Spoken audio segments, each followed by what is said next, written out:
What if the quietest, most overlooked woman in the office turned out to be the most dangerous person in the room? At Preston Corporation, Linda is the office's top worker. Her boss, Donovan, is clearly impressed by her report and praises her talent, but he still keeps her out of the board meeting. He says he will make sure everyone knows the work is hers. But when the meeting starts, Donovan strips her name off it and steals the credit for himself. Linda tries to vent to a co-worker, but she just comes across awkward and strange. When the others plan an outing, she tries to join the conversation and tag along, but she is always left out.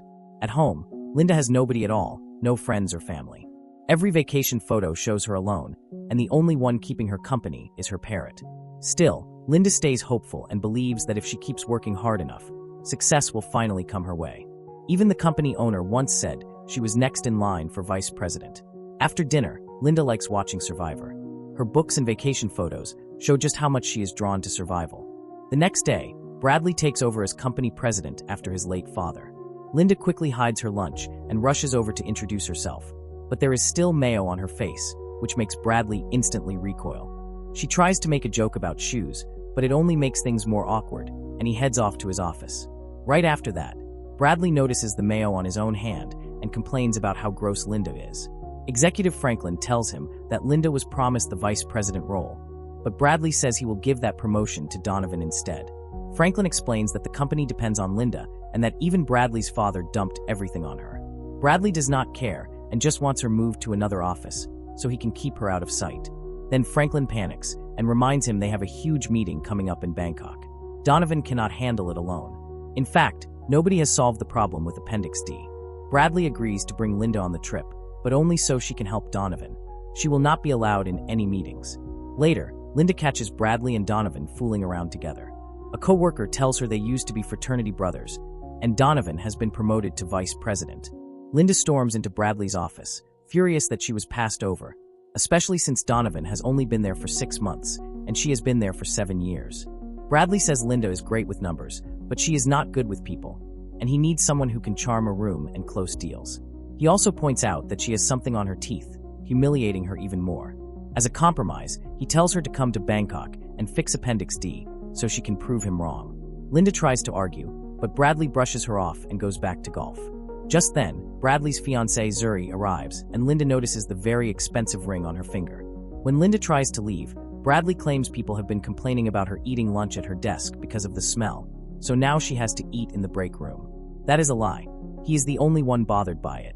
Linda walks through the office holding back tears, feeling everyone stare at her.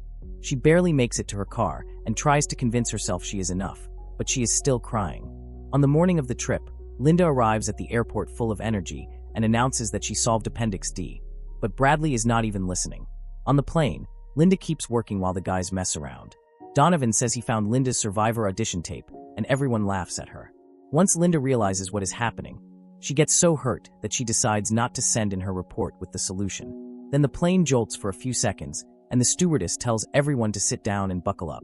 Bradley and Linda do it right away, but Bradley jokes that only weak people need seat belts, so the others laugh instead of listening. When the plane shakes again, Donovan and 2 other employees get tossed around the cabin. Then the plane catches fire and starts dropping fast. A wall breaks open, the cabin loses pressure, and 1 employee gets sucked out. Donovan grabs Linda's leg, so she reaches out to help him, but he only asks for her seat. At the same time, another man tries to hold on to Bradley, who just shoves him away. The employee manages to grab Donovan's leg, and Linda's glasses fly off and smack him in the face. Donovan keeps ordering him to let go, so the man bites his leg, and Donovan hits him back. Then Donovan grabs Linda by the throat and demands the seat again. Linda grabs a fork and stabs his hand, so he will let go. Both men get sucked out of the plane, and Donovan's tie gets trapped in the opening, so his body keeps slamming against the glass. When he begs for help, Linda shuts the window. After the plane loses 1 engine, it lands on the ocean, and water rushes into the cabin. Linda holds her breath while fighting with the seat belt. Once she finally breaks free, she swims ahead and gets shocked by the stewardess's body.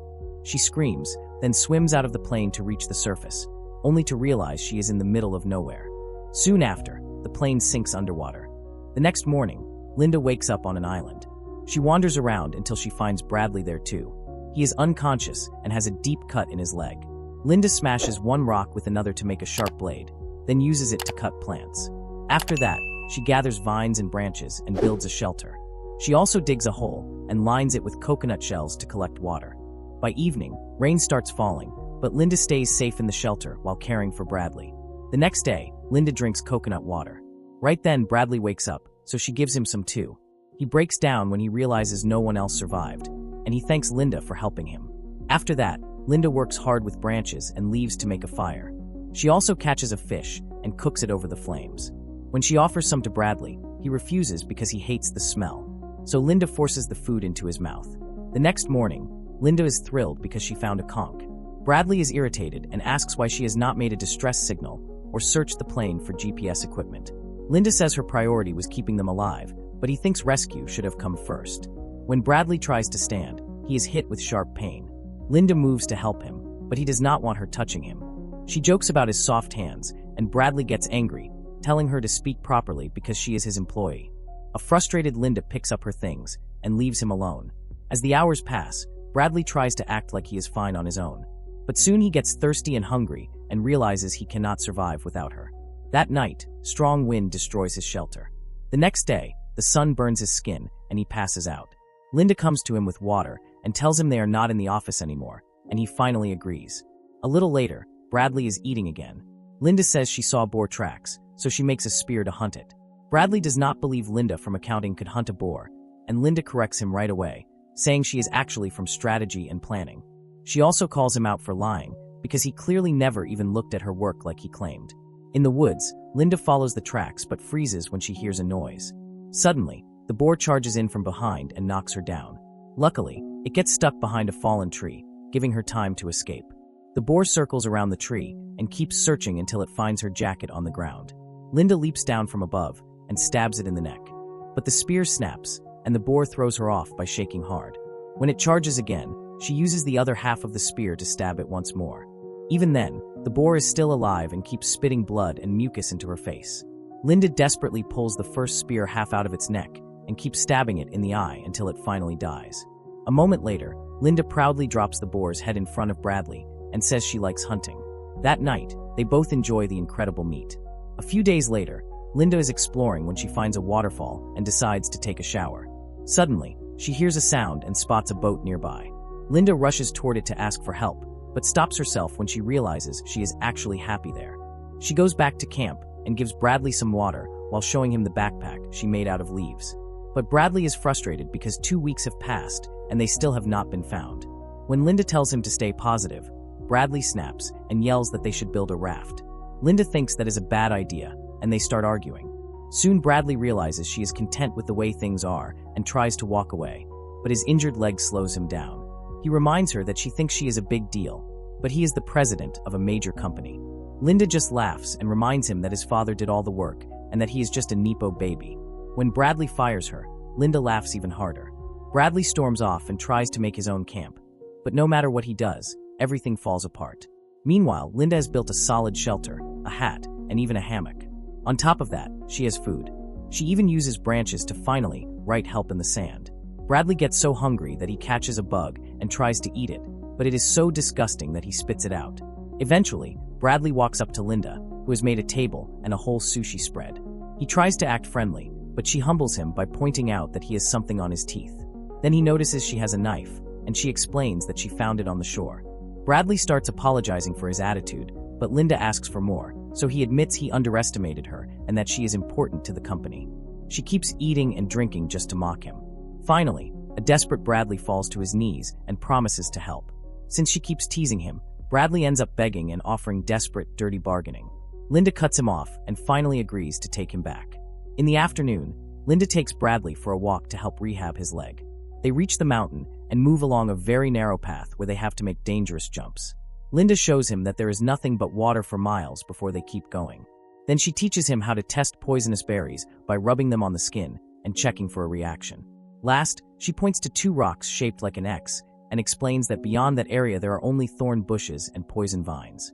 They should never go there if they want to stay alive. On the way back, Bradley decides to stop and rest his leg. Suddenly, the ground gives out under Linda's feet, and she has to grab some vines to keep from falling. Bradley reaches for her right away and helps pull her back up. They land on top of each other and laugh about it. At dinner, Linda reveals she has been making alcohol from fermented fruit and it should be ready now. By night, they are both drunk. Linda suddenly admits she used to be married. The relationship lasted 10 years before his death, but she does not feel guilty because he was a cold husband. Bradley says he understands that feeling because he never really knew his father. His dad was always working and never had a real bond with his son or wife. His mom was abusive, and Bradley tries not to resent her because her father treated her the same way. That pushes Linda to admit that her husband was abusive too and liked to drink. She usually hid the car keys when he got too drunk, but one night they had a terrible fight and he did horrible things to her. Linda finally had enough and gave him the keys, so he drove off and died in the crash. She had never told anyone before, and she decides they should not leave the island. The next morning, Linda wakes up with a horrible hangover. When she goes to the shore to freshen up, she sees Bradley bathing and realizes how attractive he is. In the afternoon, a violent storm hits the island, and Linda has to shove Bradley out of the way to save him from a falling tree. Then they run into a cave and hide until the storm passes. Bradley hugs Linda so they can share body heat. The next day, Linda wakes up alone in the cave, so she goes looking for Bradley and finds him in the woods. Their camp has been destroyed, and Linda apologizes for building it too close to the shore. Bradley says they can build a new one together on higher ground. Sometime later, they have a brand new camp. When Bradley feels his leg getting stiff, they go for a walk, and he thanks her for everything she has taught him. In the evening, he volunteers to make dinner and admits it is the first time he has ever cooked. Suddenly, Linda starts feeling dizzy and realizes he put the bad berries in her food before she collapses. Then Bradley runs into the woods and comes back with a raft he has been secretly building. He gets into the water and rows away until a wave hits him. The raft stays steady, and he is so proud of himself that he flips Linda off. But then a second wave smashes into him. The raft breaks apart, and a third, bigger wave throws Bradley into the water. He starts drowning and hallucinating that Zuri has come for him. Instead, she pukes on him. It turns out Linda rescued him while she is still sick from the berries. On shore, she starts CPR while more vomit lands on Bradley's face. The next morning, Linda feeds Bradley before telling him she needs to teach him that he is not in control anymore. Suddenly, Bradley starts feeling sick, and Linda reveals she has fed him a type of octopus that releases a toxin that blocks human nerves. He will stay conscious, but his body will not move. Once Bradley is fully paralyzed, Linda puts her knife on the fire and strips off his clothes while talking about her old dog, who had been fixed to make him more obedient. She tells Bradley he has to accept that she is the boss now and lowers the knife toward his groin, making it look like she is cutting his member off. Bradley cannot move his eyes, so he only cries as blood splashes onto his face. But then Linda pulls out a dead rat, revealing it was all just a trick to scare him. She swears that if he messes up again, next time it will not be a rat. When Bradley feels better, he keeps working but ignores Linda, who goes searching for fruit. On the opposite beach, she is stunned to see Zuri arriving on a boat. Zuri rushes to hug Linda and even remembers her name. Linda tells them Bradley is fine, but secretly she does not want this to end. As she leads Zuri and the captain toward the camp, she wonders if there are more rescue teams. They confirm there are not. In fact, Zuri hired her own boat to keep searching. Linda takes them up the mountain, claiming the camp is up there. When they reach the weak spot, she pauses to pretend to tie her shoelaces and tells them to keep moving. Zuri slips right off the edge, and the captain grabs her while asking Linda for help, but she does not move. A little later, Linda returns to camp and sits on the shore, wrestling with guilt. Bradley says they should go hunting, but Linda says she is taking a sick day. Bradley reminds her he cannot do it alone while noticing the knife nearby. That night, Linda hears Zuri's voice calling her name and finds her crawling out of the sea. Zuri calls her a murderer, and Linda panics, waving her torch around, only to realize it is a hallucination when a creepy corpse jumps her from behind. Linda wakes up. The next morning, Bradley tries to go hunting, but he is noisy and scares the boar away. Then he spots a hand sticking out of the sand and totally breaks down when he finds Zuri's ring. He runs back to camp in a fury. When Linda returns from her walk, Bradley asks whether she killed Zuri and shows her the ring. Linda explains that Zuri slipped, but she never told him because he would not have believed her. Bradley says he does not believe her anyway and brings up her husband. Linda reaches for the knife, but Bradley already has it. So Linda runs. A chase breaks out, and Bradley quickly loses track of her. He checks behind a tree and spots her shoes before she jumps him and tries to choke him with her shoelaces. In the struggle, he drops the knife. Bradley pushes Linda away as he rips some skin from her head, and Linda leaps back on him to keep fighting. He tries to choke her, and she bites his shoulder, tearing off some skin too. Then she bites his hand, and Bradley jams his thumb into her eye. Linda grabs a rock and smashes him in the head, leaving him dizzy.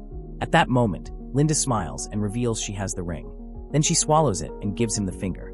Bradley tackles her, and they start fighting again. This time, Linda gets the knife and stabs him in the stomach, so he runs off right away. Linda thinks about chasing him, but then she notices he is heading toward the X rocks and decides to wait. Soon, Bradley reaches the other side of the island and realizes that the dangerous area is not dangerous at all. It has a vacation house. Furious, Bradley runs to the nearest door and gets inside. He covers his wound with a kitchen cloth and grabs fresh water from the fridge. Then he hears Linda mocking him, so he opens a drawer and sees that all the knives are gone. Linda laughs at him for thinking the knife she found would somehow wash up on shore. Bradley realizes she is talking through the security system, so he throws something at the camera to break it. But Linda still sees him as he moves through the house. She explains that when she saw that boat days ago, she followed it and watched employees drop off supplies. She memorized the lock code when they used it and later broke in. Linda also admits she hit the boat captain so that he and Zuri would fall to their deaths. Bradley keeps sneaking around, but Linda corners him with a gun. Desperate, Bradley cries and admits he was a monster, but swears he has changed because of her and says she is the most amazing person he has ever met. He even says he loves her and wants them to live happily together in the house. Linda says she loves him too, but then she notices a helmet decoration is missing a horn and Bradley has a hand hidden behind his back. He uses the distraction to attack her, making her drop the gun and slashing her with the horn. He grabs the gun and tries to shoot her, only to find out it has no ammo. Linda picks up a golf club and hits him over and over until he is dead. A year later, Linda is now a successful woman golfing with celebrities. During an interview, the reporter reveals that she was found alone on a raft in the middle of the sea. Everyone thinks she was the only survivor, and she even wrote a book about what happened, which is about to become a movie.